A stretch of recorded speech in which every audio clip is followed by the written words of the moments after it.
Obutelevu ku IT Media Uganda, omukutu ogukuweereza ebifa mu ggwanga eryo wamu n'ensi yonna. Nkuleetedde ebibaddewo, amawulire agabaddewo olunaku lw'eggulo n'olunaku olwaleero. Munnaaye libadde essanyu wamu n'enduulu oba okujaguza wali ku kitebe kya NUP oba ziyite NUP headquarters. Okwo nno kw'ossa ne Saudi Arabia okuddiramu bannayuganda abali mu makomera oba gayite oba biyite ebisulo deportation centers e Saudi Arabia. Awo nno abasirikale babiri aba traffic oba bayite abasirikale b'ebidduka basiimiddwa. Emmotoka ya Sheila Gashumba eyogeza ebintu.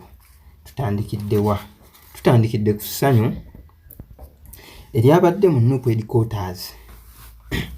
Achileo Kivumbi, omukulu w'ebyobukuumi mu NUP, yaweereddwa bail ya million 2 olunaku olwa Mande omwezi ogw'Ekkumi ennaku z'omwezi 21 omwaka 2024 okuva mu General Court Martial. Ono yawambibwa omwezi ogw'Omunaana olunaku olusooka oba ennaku z'omwezi lumu omwaka guno gwennyini 2024 era ng'abadde amazeeyo emyezi 2 mu kkomera.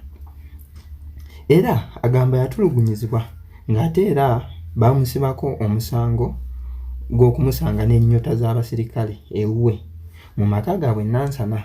Kyokka olunaku lwe yawambibwa mukazi we mu katambi akamu yawulirwako ng'agamba nti abasirikale baabireeta buleesi ne babiteeka mu kisenge ky'abaana. Wano ne bakaka n'omukulu Achileo Kivumbi okuteeka omukono ku mpapula ezimu. Wano nno Achileo Kivumbi lyabadde essanyu jereere ku headquarters za NUP nga basanyukira munnaabwe era n'okumwaniriza awaka nate.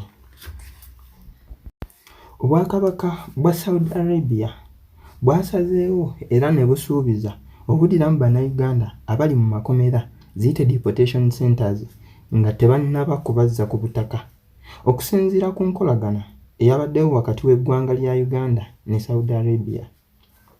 Kisuubirwa nti abannayuganda abali mu mitwalo 15 be bali mu ggwanga lya Saudi Arabia era ng'abasinga bonna baabuwala oba bakazi, nga bano basinga kukola bwakadaama giyite emirimu gy'awaka oba abakozi b'ewaka. Saudi Arabia yagambye omuwendo gwabo be banaddiramu gwakumanyikwa mu nnaku 6 oba emyezi 2 okuva kati nga bamaze okutegeerera ddala abannayuganda abali mu nsi yaabwe eyo Saudi Arabia. Essuubi lino lyavudde mu bigambo bya State Minister ow'abakozi omukyala Esther Ayakun. Bino abasirikale ba traffic wano e Uganda babiri bayite abasirikale b'entambula oba ab'ebidduka basiimiddwa. Speaker wa Parliament Naalongo Anita Among asabye poliisi ya Uganda okusindika abasirikale ba poliisi y'ebidduka okuli Tusime Abdallah n'omulala eyakubwa omukyalo oluyi nga akola emirimu gye nga akabonero ak'okubasiima. Abasirikale bano baalabibwako mu butambi ku mutimbagano nga omu yali ku makubo ge naye bambi olw'ajjaamu eyali ayitiridde yawalirizibwa okufuluma mmotoka ye n'atandikira awo omulimu okusobola okukakkanya ku jjaamu wabula mu nkuba eyali efukumuka. Ate ye omulala yalabwa nga akuba omukazi oluyi ng'agezaako okukola emirimu gye nga omusirikale w'ebidduka. Bwe tuddako ku bulamu obwa social media oba obulamu obw'omutimbagano, emmotoka ya Sheila Gashumba yayogeza abantu ebigambo.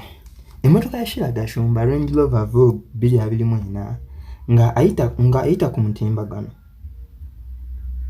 ku mitimbagano gye giyite egya social media yavuddeyo n'ajaguza okuba omu ku abo kati abavuga emmotoka ez'ebbeeyi, naye waliwo abamu abamuzeemu mu ngeri ejereegerera nga bakozesa omukutu ogwo ogwa Facebook.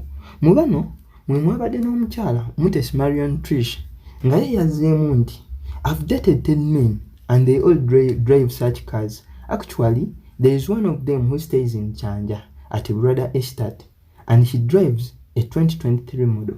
So what are you talking about? Yagambye Mutesi Marion Trish yamugambye nze nkwaniddwa abasajja 10 naye bonna bavuga emmotoka bwe zityo. By the way, oba actually waliwo omu abeera Kyanja mu estate y'e Buladda. Ono avuga mmodo 223 kikyogezaako okwogera.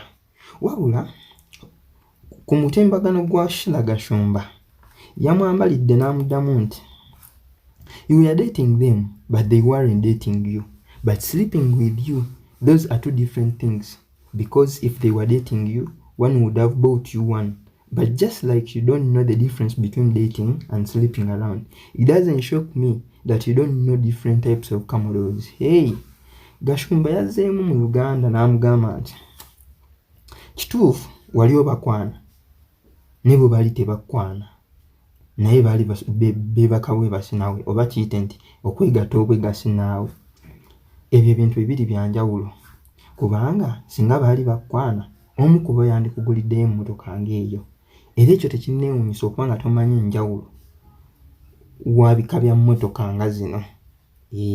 Amanya n'eddoboozi mbadde Habat, IT Media Uganda. Musaba vidiyo eno munnaaye osobola ogirayikinga ate nawe subscribing tule nga tutambula ffenna.